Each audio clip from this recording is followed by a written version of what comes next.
দিনে ঠিক কবার ব্রাশ করা সাফিসিয়েন্ট?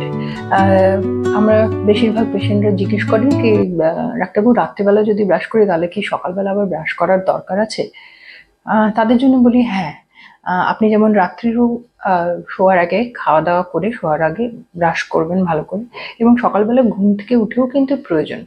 আমাদের মুখগহ্বরের বিভিন্ন স্থানে জমে থাকে দাঁতের ফাঁকে, সেইগুলো যেহেতু রাত্রিবেলায় আমাদের স্যালাইভারি ফ্লো মানে মুখে যে থুথু হওয়া সেটা অনেক কম হয়, সেক্ষেত্রে কিন্তু যে ব্যাকটেরিয়া থাকে সেগুলো ওয়াশ আউট হয়ে যায় না, মানে স্যালাইভা আমাদের মুখে যে ব্যাকটেরিয়া থাকে সেগুলোকে ওয়াশ করতে বা ধুয়ে বেরিয়ে যেতে সাহায্য করে। তো তাতে কি হয়, যে ব্যাকটেরিয়াগুলো ব্যাকটেরিয়াগুলো যেগুলো ডিকে করে বা ক্যাভিটি তৈরি করে মুখের ভেতরে, সেইগুলো কিন্তু মুখের ভেতরে ক্যাভিটি তৈরি করতে পারে না যদি আমরা রাত্রিবেলা শোয়ার আগে ব্রাশ করে পরিষ্কার রাখি। আরেকটা জিনিস হচ্ছে, যে ব্যাকটেরিয়াগুলো সাধারণত আমাদের মুখে ক্যাভিটি তৈরি করে, সেই ব্যাকটেরিয়াগুলো সাধারণত একটা অ্যাসিডিক সাবস্টেন্স তৈরি করে, যা কিছু কিছু আয়নস আছে স্যালাইভাতে প্রেজেন্ট যেগুলো এই অ্যাসিডিটিকে নিউট্রালাইজ করে দেয়। অতএব রাত্রে ব্রাশ করাটা ইম্পর্টেন্ট। এখন এটা বলবেন কি, সকালেও ব্রাশ করাটা কেন জরুরি?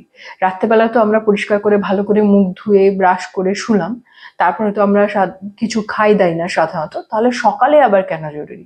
আচ্ছা, সকালে ব্রাশ করা এই কারণেই জরুরি যে রাত্রিবেলা যখন আমরা ঘুমোই তখন মুখের ভেতর ব্যাকটেরিয়ার কাউন্ট বেড়ে থাকে, যেহেতু আমাদের কোনো রকম ওরাল ফাংশনস যেমন চিউইং বা ম্যাস্টিকেশন ইত্যাদি পদ্ধতি দ্বারা কোনো রকম কিন্তু স্যালাইভারি ফ্লো হয় না।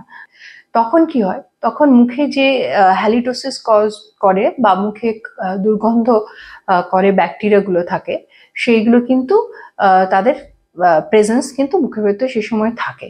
তো ফলে যদি এবং এই হ্যালিটোসিস প্রডিউসিং যে ব্যাকটেরিয়াগুলো তারা বিভিন্ন হাইড্রোজেন সালফাইড এবং তার বিভিন্ন বাই প্রোডাক্ট যেমন মার্ক্যাপটান এগুলো কিন্তু তৈরি করে, যার দরুন সকালে উঠলে কিন্তু আমরা যে একটা ব্যাড ব্রেথ পাই, মুখে দুর্গন্ধ হয়, সেটা কিন্তু এই ব্যাকটেরিয়াগুলোর থেকেই।